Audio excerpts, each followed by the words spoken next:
tenemos la posibilidad de conversar con Jonathan Valdivieso, abogado ambientalista, presidente del Observatorio por el Derecho a la Ciudad. Le voy a contar la génesis un poco de esta nota. Vimos un hilo de tweets que escribió Jonathan a propósito de una nota que plantea desde la ciudad de Buenos Aires despavimentar los barrios. Esa era un poco la idea de la nota. Llegan las calles verdes, nuevo concepto urbano que se aplicará en 49 cuadras de toda la ciudad. Habla en especial de Honorio Pueyrredón. Este es el planteo que hacen desde la ciudad de Buenos Aires. Y esto motivó este hilo de tweets, estos planteos que hace la ministra de Espacio Público, Clara Mucio, que por cierto la convocamos también hoy si quería hablar y no lo logramos, porque salió a responderle Jonathan Valdivieso diciendo: en 15 años nos privatizaron 500 hectáreas de tierras públicas, 150 hectáreas de espacios verdes públicos es lo que se perdió, y habla de modificación de la planificación de la ciudad para exacerbar la construcción. ¿Cómo está Jonathan? Reinaldo 7K se lo saluda en Radio con Vos. ¿Qué tal? Buen día, gracias por la invitación. ¿Es así? ¿En 15 años se privatizaron 500 hectáreas de tierras públicas?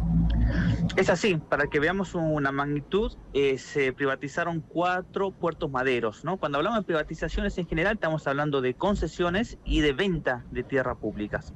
Y dentro de esas 500 hectáreas hemos perdido aproximadamente 150 hectáreas de espacios verdes, donde en la ciudad se han vendido partes del Parque de la Ciudad, se han privatizado sectores enteros del Parque Roca. El Parque de la Victoria lo hemos perdido para ser privatizado por una cancha de golf, es decir, dejó de ser un espacio verde público. En la costanera también, recordemos, los últimos años ha sido la gran discusión si queríamos una costanera 100% parque, con corredores de biodiversidad, o queríamos una costanera que sea una extensión de Puerto Madero, y allí el gobierno impulsa el mega emprendimiento de costa urbana, desarrollos inmobiliarios de Costa Salguero, toda una serie de concesiones de un polo gastronómico que lo llaman Distrito Joven. Se ha perdido 13 hectáreas de la costanera para que se construya un distrito federal, que además lo terminamos pagando todos los porteños y porteñas en la ciudad de Buenos Aires. Frente a eso, no todos los reclamos de la necesidad de espacio verde, que no es un reclamo post pandemia únicamente, sino es un reclamo que ya venía de la década de los 90, incluso en la constitución de la ciudad. Uno de los ejes principales del eje ambiental y de planificación era incorporar más espacios verdes en la ciudad, y que los grandes terrenos de la ciudad que se encontraban ociosos, que principalmente eran terrenos militares o de los playones ferroviarios, sean destinados a grandes parques públicos, ¿no? Eran la gran reserva de valor que teníamos en la ciudad. Cuando Mauricio Macri asume como presidente, porque estos terrenos son nacionales, empieza a realizar convenios con Rodríguez Larreta, jefe de gobierno de la ciudad, para empezar a vender esos playones ferroviarios. ¿Por qué convenios? Porque los terrenos eran nacionales, así que Nación decidió venderlos, y la ciudad le otorgaba la normativa urbanística para construir los edificios, para quien los compre pueda edificar y sea atractivo comprarlos. Entonces, de 2015 a 2019 se empezaron a vender todos los playones ferroviarios en la ciudad de Buenos Aires, que no quedó ninguno sin vender. Frente a esa situación, que además, como bien decía, se sumó en el 2018 la aprobación de una nueva planificación de la ciudad, que incrementó la capacidad constructiva de la ciudad de Buenos Aires en todo su territorio. Hay zonas donde esa capacidad constructiva incrementó hasta en un 700%, es decir, de un día para el otro se podía construir 7 veces más. Y se autorizó la cementación de los pulmones de manzana. Sí. A ver si explica un poquito la modificación del 2018, si lo tiene en la cabeza de manera simple. ¿Qué es lo que cambió? Porque está claro que muchos vecinos en los barrios vieron cómo empezaron a aparecer edificios en lugares donde no había. ¿La puede sintetizar? Sí, en el 2018 hubo 2 cambios. En algunos cambios fue más visible la planificación porque cambió la altura, ¿no? Lo que se podía construir. Pero hubo un cambio que pasó desapercibido, aunque lo denunciamos en su momento, es que se eliminó uno de los límites que tenía la edificabilidad, la construcción en la ciudad, que era lo que se conoce como el FOT, que son los metros cuadrados que puedes construir, ¿no? Por un ejemplo, en una parcela se podía construir quizás hasta 14 metros de altura. Pero tenías un FOT tan bajo, una cantidad de metros cuadrados que podías construir, que nunca llegabas a esa altura, que era precisamente lo que sucedía en los barrios de casas bajas. Al eliminarse ese FOT, los integrantes, los habitantes de estos barrios, fueron a ver el código y decían, no, seguimos teniendo la misma altura. Claro, pero lo que pasó fue que eliminaron la restricción de la cantidad de metros cuadrados. Entonces, en aquellos barrios donde podías construir 5 o 6 pisos, pero por los metros cuadrados llegabas a construir 1 o 2 pisos, al eliminarse esa restricción, al eliminarse el FOT, pasaste directamente de 2 a 6 pisos. Y eso es lo que pasó en la mayoría de los barrios de casas bajas. ¿En qué barrios, por ejemplo, para que la gente lo tenga claro? Pasó en Núñez, Bajo Belgrano, en Colegiales, en Villa Ortúzar, Urquiza, Villa Mitre, Parque Chas, Villa del Parque. Eso es lo que uno estuvo viendo en estos últimos tiempos, ¿no? Que uno veía que... Claro, por eso hubo muchas asambleas que empezaron a generar conflicto, ¿no? De discutir la planificación de la ciudad. Y esa planificación con relación a los espacios verdes no es menor, porque los espacios verdes se consideran o se evalúan de acuerdo a la densidad demográfica de los barrios. Entonces, incrementar la capacidad constructiva, si no va acompañado de un incremento de espacios verdes, vas a tener una disminución del índice de espacios verdes, por más que no se pierdan o no se privaticen. Jonathan, ¿cómo te va? Federico Yanes te saluda, buen día. ¿Qué tal? Buen día. Te voy a hacer varias preguntas, pero van una concatenada atrás de otra. Quería saber, sí, ¿qué cantidad de espacio público hay en la ciudad de Buenos Aires? ¿Qué cantidad de espacio público sería deseable que hubiese en función de la cantidad de gente que vive y que transita la ciudad de Buenos Aires? Y de ese espacio público, ¿qué es verde y qué es cemento? Bueno, cantidad de espacio público que es difícil determinar en metros cuadrados porque es todo lo que no sea privado, ¿no? Que involucra calle, pasajes, parques, etcétera, etcétera. Aproximadamente es entre el 60 y el 70% de la ciudad, que son como los indicadores generales de las áreas urbanas. En cuestión de espacios verdes públicos, que es parte de ese espacio público, tenemos un indicador que es la cantidad de metros cuadrados por habitante. Ese indicador, si incorporamos la reserva ecológica, da 6 metros por habitante. Si eliminamos la reserva ecológica, da aproximadamente 4 metros cuadrados de espacios verdes por habitante. Y si eliminamos todo lo que no son espacios verdes, ¿no? Que el gobierno los cuenta, que son los teros, las veredas, que son plazas que son terrazas verdes, de playones de estacionamientos de autos, ¿no? Porque espacios verdes tiene una característica que el gobierno no considera, que tiene que permitir que las aguas de lluvia se conecten, drenen hacia las napas.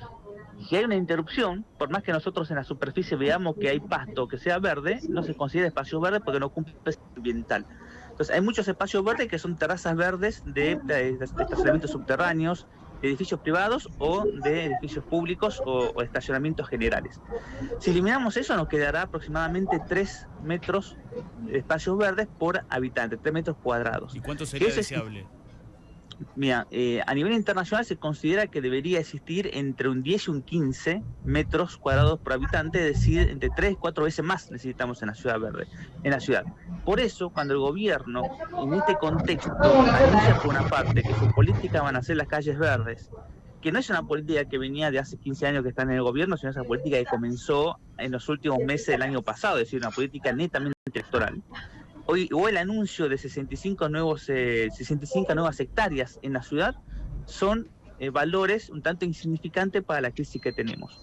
El otro anuncio de las 65 hectáreas en la ciudad son los retazos de espacios verdes que quedaron, o de terrenos que quedaron, de los negocios inmobiliarios. Cuando uno ve el listado de los espacios verdes de la ciudad, son todos los espacios verdes que están relacionados a algún negocio inmobiliario que hizo la ciudad de Buenos Aires. Y esto es importante porque cuando se hacen los anuncios, no se informa cuáles son la cantidad de metros cuadrados de vivienda o edificios que van aledaños a esos espacios verdes, porque en la mayoría de los casos, esos espacios verdes no llegan ni a cubrir la necesidad de los nuevos habitantes de esos desarrollos inmobiliarios. Estamos hablando con Jonathan Valdivieso, abogado ambientalista, sobre el tema de los espacios verdes en la ciudad. En cuanto a modificaciones para la construcción, porque uno ve muchas construcciones. Yo lo digo todo el tiempo, por lo menos si cada uno de nosotros cuenta de lo que pasa en su barrio, es eso, es la aparición de edificios, de torres, 2, 3, en 3 o 4 años.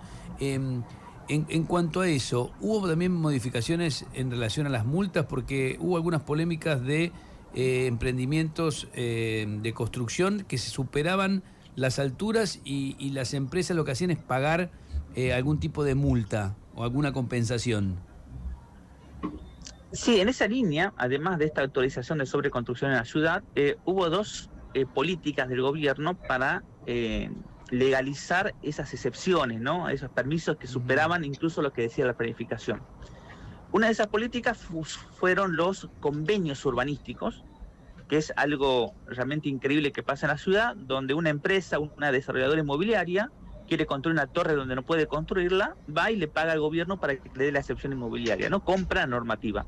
Eso que podríamos decir que sucedió históricamente en la ciudad, pero de forma informal, ¿no? En las oscuridades, ahora se ha legalizado a través de leyes en la legislatura. Digamos, es como un lobby blanqueado, donde se han presentado aproximadamente más de 100 convenios urbanísticos y ya se llevan aprobados 16 en la legislatura.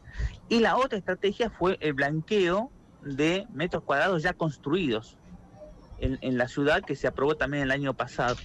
El año pasado ese blanqueo. Entonces tenemos dos políticas para seguir, incluso en aquellos casos de edificios que superaban lo que permitía la normativa, que se puedan legalizar. Por otra parte, la justicia ya ha venido declarando ilegales muchos de esos permisos, justamente por aclarar algo bastante evidente en la ciudad, que es que el Poder Ejecutivo no puede otorgar a través de interpretaciones excepciones a lo que estableció la legislatura en la planificación de la ciudad. Y eso ha ocurrido en los últimos 15 años a través de lo que se conocen como interpretaciones al código, que han permitido excepciones por todas partes, ¿no? Justamente por esas ilegalidades que la justicia fue detectando es que el gobierno decidió hacer como una renovación y una legalización de esas ilegalidades a través de la aprobación del código urbanístico, a través de los convenios y a través de blanqueo, ¿no? Para otorgar una seguridad jurídica justamente a estas empresas o desarrolladoras, generando una inseguridad jurídica a los habitantes de los barrios y las comunas. Valdivieso, y si viene alguien y dice, pero usted atrasa, le dice así, usted atrasa, porque la verdad que no se puede parar el futuro, la ciudad necesita más viviendas, necesita más construcciones, y usted está pidiendo que no avancemos. ¿Qué responde? Sí, que en primer lugar nosotros no luchamos para que no se construya en la ciudad, sino que nuestras peticiones están orientadas a que se construya para que los habitantes de la ciudad puedan acceder a una vivienda justamente, y para que no se destruya el patrimonio y se mantenga la calidad ambiental. La planificación urbana no puede estar sometida únicamente a la especulación inmobiliaria, es algo bastante complejo que tiene que atender a las cuestiones ambientales, como la necesidad de espacio verde, la identidad de los barrios, la calidad ambiental, ¿no? La sobredensificación también de este colapso de los servicios públicos. Entonces hay que ser bastante atentos donde se autoriza a construir, ¿no? No paralizar, sino ir pensando en qué parte de la ciudad se autoriza a construir, donde es más conveniente. En segundo lugar, un elemento inherente a la planificación, es decir, en qué parte se va a modificar la trama urbana, se autoriza a construir, y en qué parte se conserva, que es justamente la protección del patrimonio.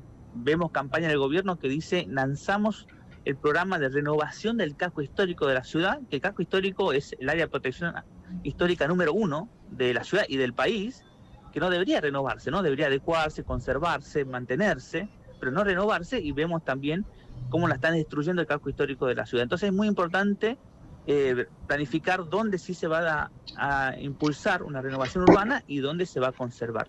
En tercer lugar es, ¿para quién construimos? ¿Construimos para instrumentos financieros? ¿Construimos como reserva de valor? ¿O construimos para que la ciudadanía pueda acceder a una vivienda? En la ciudad de Buenos Aires es la ciudad más inquilinizada del país. ¿Qué quiere decir eso? Que el porcentaje de inquilinos y propietarios es el más alto del porcentaje de inquilinos en el país, ¿no? Está llegando al 40%, casi la mitad de la población alquila. Y eso va generando una fractura espacial y social, donde un sector de la población alimenta todos los meses con recursos a otro sector de la población, al de propietarios, que va comprando y se va haciendo más de tierra urbana, ¿no? Estamos yendo, en vez de ser como pretendía el capitalismo, una sociedad de propietarios, estamos llegando a una sociedad de un feudalismo donde los inquilinos van sosteniendo a una clase propietaria. Eso es bastante alarmante en la ciudad, ¿no? Y que era justamente algo que hacía que la ciudad sea igualitaria en las décadas anteriores, de que la mayoría de su población pueda acceder a una vivienda en propiedad. Estamos llegando al fenómeno donde antes las personas mayores que se jubilaban llegaban a la jubilación siendo propietarias de una vivienda. y el problema que tenían era, bueno, cómo la jubilación alcanzaba para el día a día, ¿no? Para la alimentación, la vestimenta, la salud. Ahora están llegando las personas mayores a la jubilación sin una vivienda, entonces ya no les alcanza únicamente para la cuestión alimentaria, sino que también no les alcanza para la vivienda. Y eso está incrementando la cantidad de personas mayores en hoteles, hacinados. El gobierno acaba de crear un programa a través de algunas ONGs donde hacinan a personas mayores, 5 o 6 personas, en habitaciones de hoteles, de inquilinatos, porque no tienen cómo sustentar la vivienda, ¿no? Y eso es algo que estamos viendo actualmente, la cuestión, uno de los problemas más graves de la ciudad es la cuestión habitacional, que se soluciona con hacinamiento, con crecimiento demográfico en las villas o con personas en situación de calle. Gracias por atendernos, Jonathan. No, muchas gracias a ustedes. Bien, Jonathan Valdivieso. A mí me llamó la atención esa serie de tweets con esos datos tan impresionantes de la pérdida de hectáreas verdes, ¿no? Obviamente seguimos con la expectativa de entrevistar en algún momento a la ministra de Espacio Público, Clara Mucio, para también escucharla un poco. Hay algo que se ve a simple vista, no sé si les pasa a ustedes, es construcciones. Acá. Nosotros estamos acá de 2017 y la zona de la radio es impresionante. Bueno, pero pasa en casi todos los barrios, ¿eh? Yo siempre cuento que cuando me mudé a Caballito, en mi cuadra había un edificio, ahora hay 16. 16, 16. Siempre estuve en construcción. Siempre tuve un vecino en construcción. Impresionante. Un terreno al lado. Impresionante. Doc, ¿qué querías contar del teléfono?